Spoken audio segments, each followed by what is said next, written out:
Okay, hello everybody. This is Colton Dale, second vice president of the Grosse Pointe Democratic Club.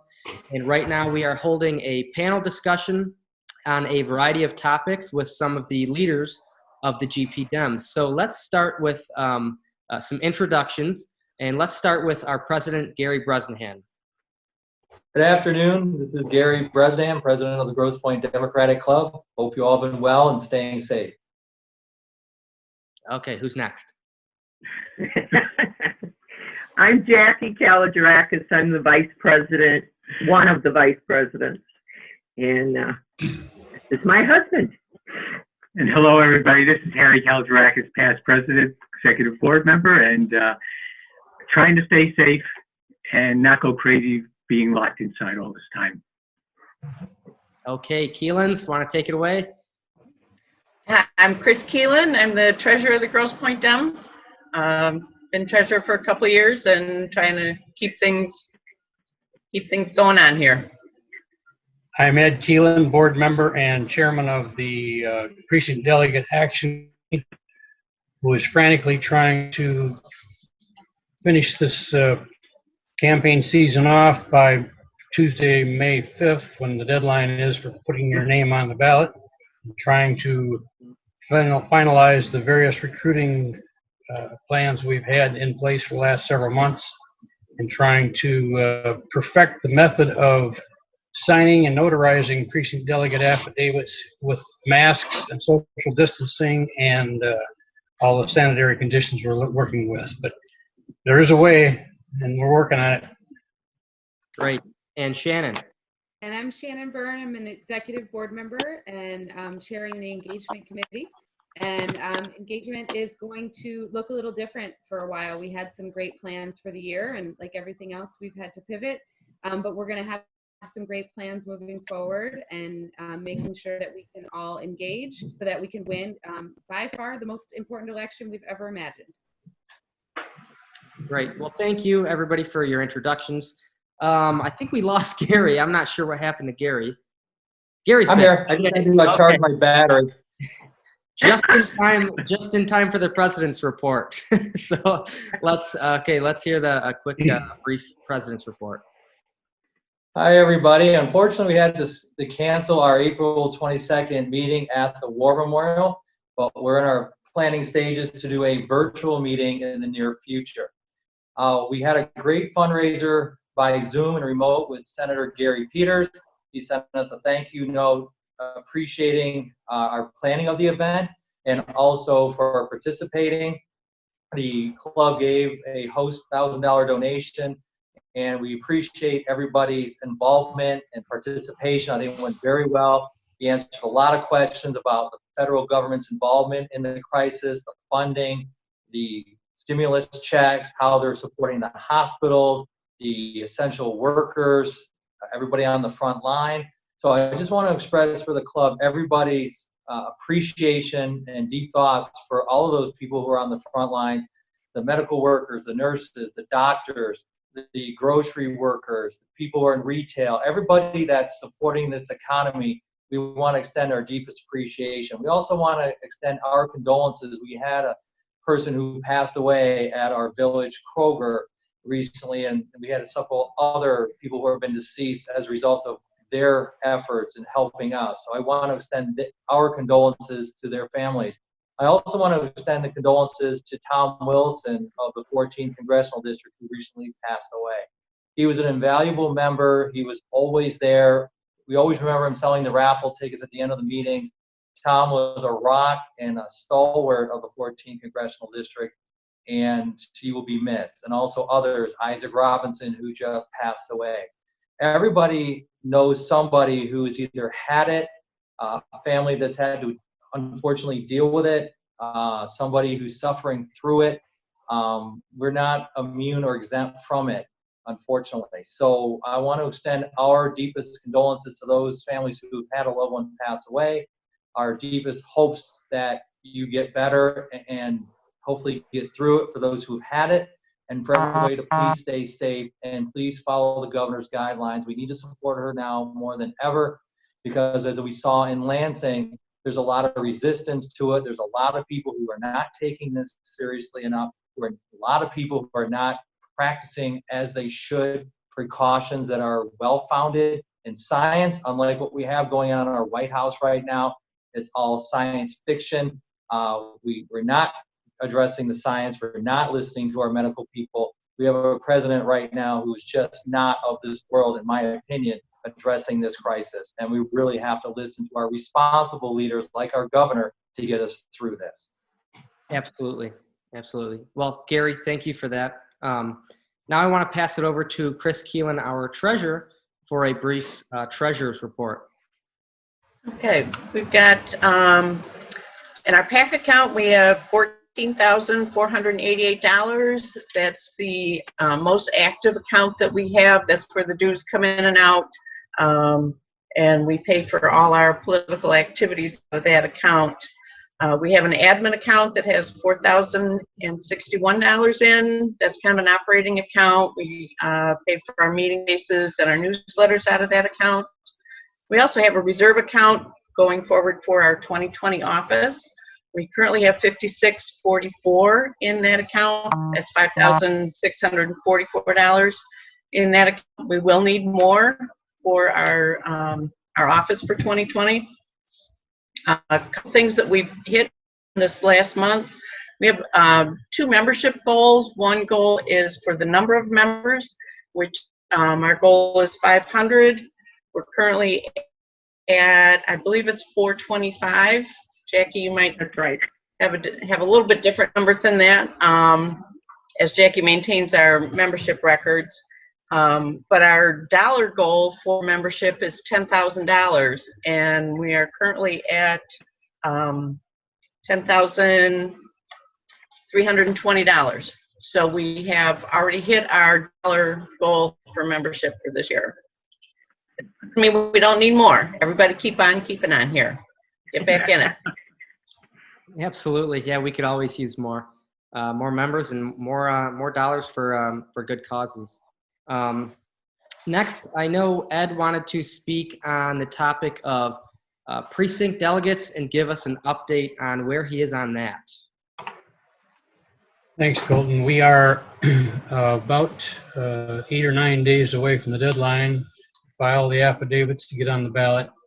I have been working with several of our volunteer members, Mary Rolu and Laura Kellett and Chris Moyer and Larry McDonald and Marcia Spivey have volunteered to call some of the precincts in Detroit that we have focused on seeking precinct delegates from, and we've had some success. It's really difficult to completely accurately how we're doing in response to our postcards, simply because the Wayne County Elections Commission has been closed since March 12th, and so I don't have the option of dropping them off, picking them up, and they have not published a list of those candidates that are currently recorded as delegate candidates. So it's kind of unknown how many we're going to get from our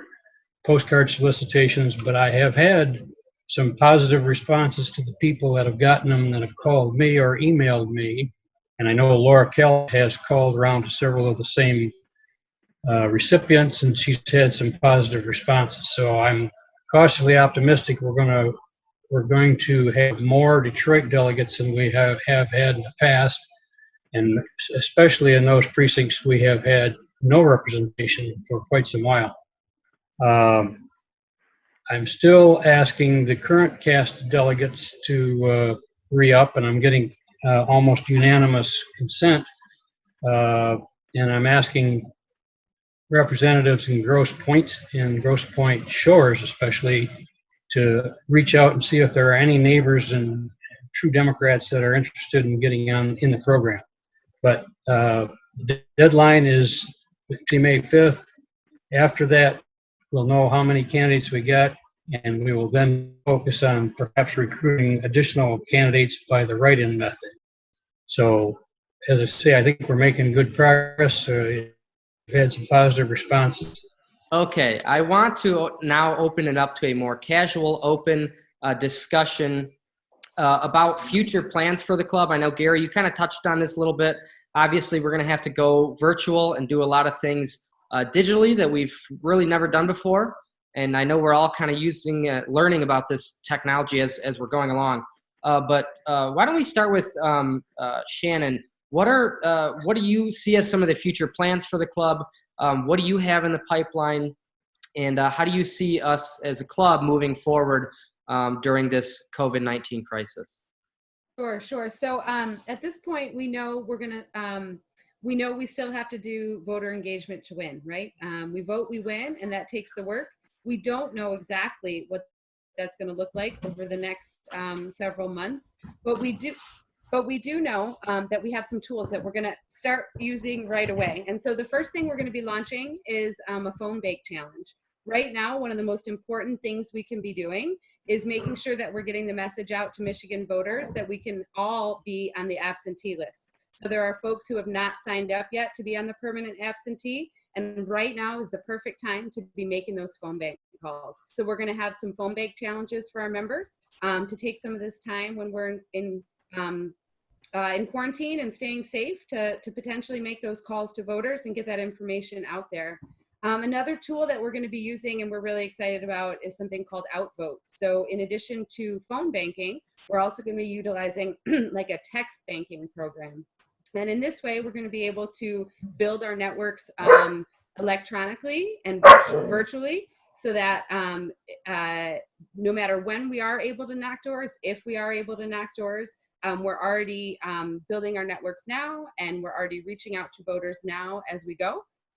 So we're going to utilize the time, and we're going to do the work as we can and stay safe. Great. Anybody else want to add anything to that? What they see as some of the future plans of the club?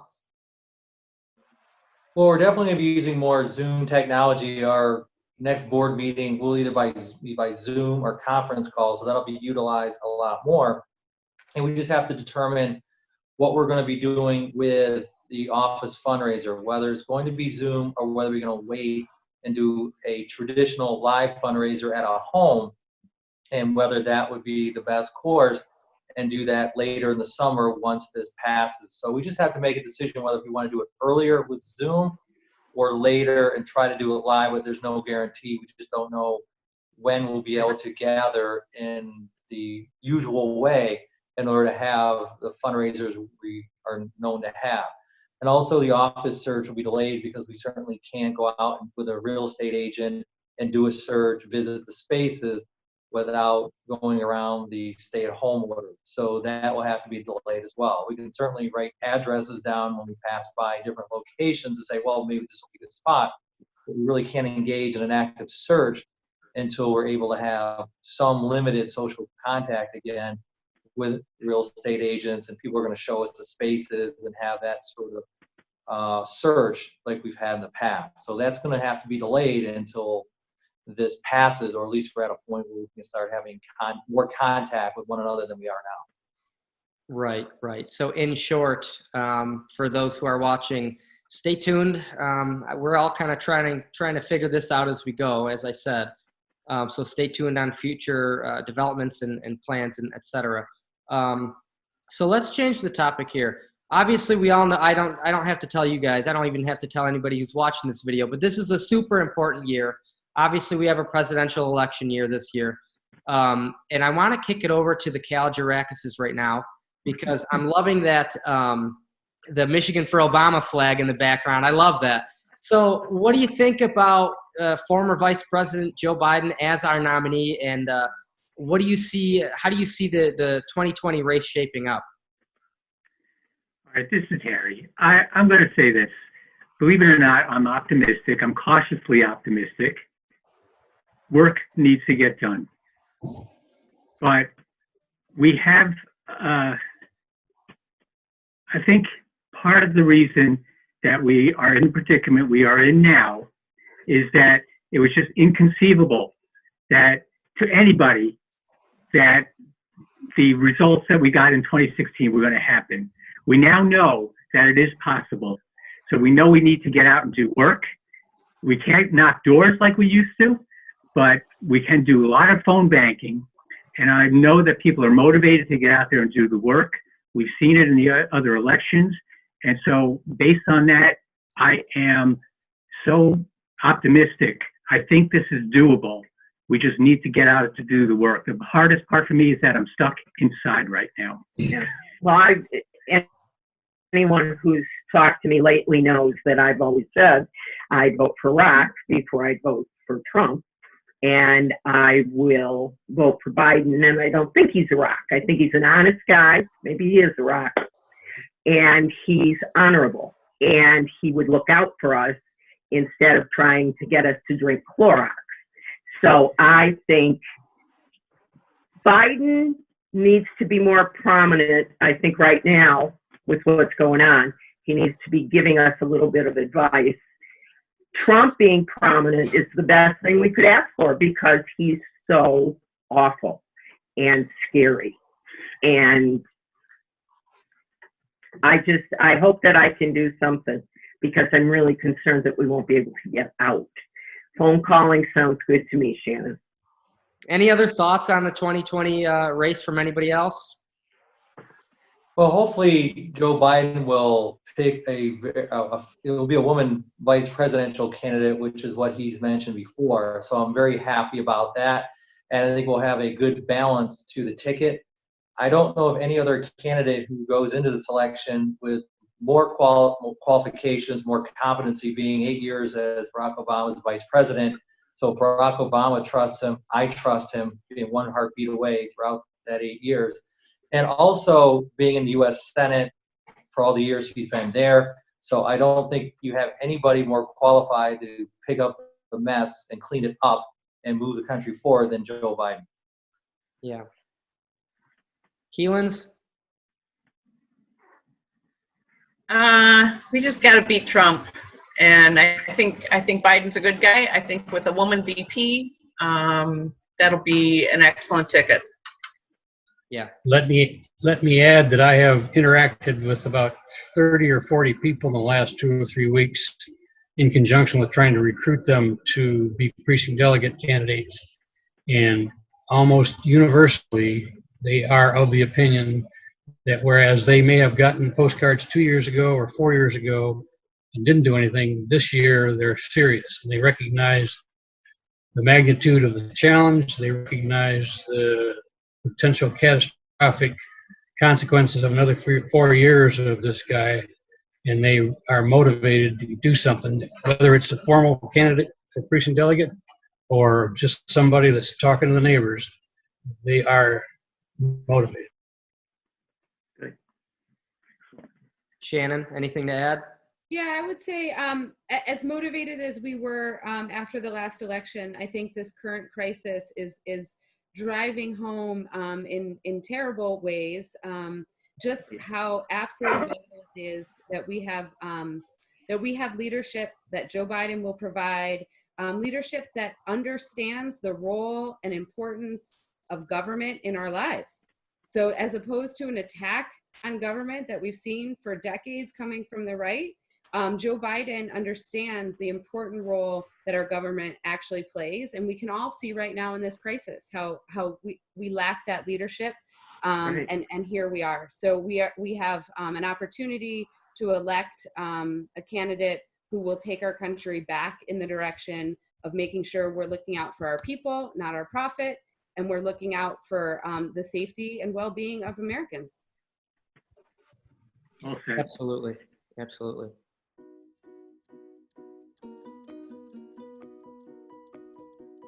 I hope everyone is well in this time, and we are going to be providing lots of opportunities to engage even virtually, and we look forward to you joining us in those efforts.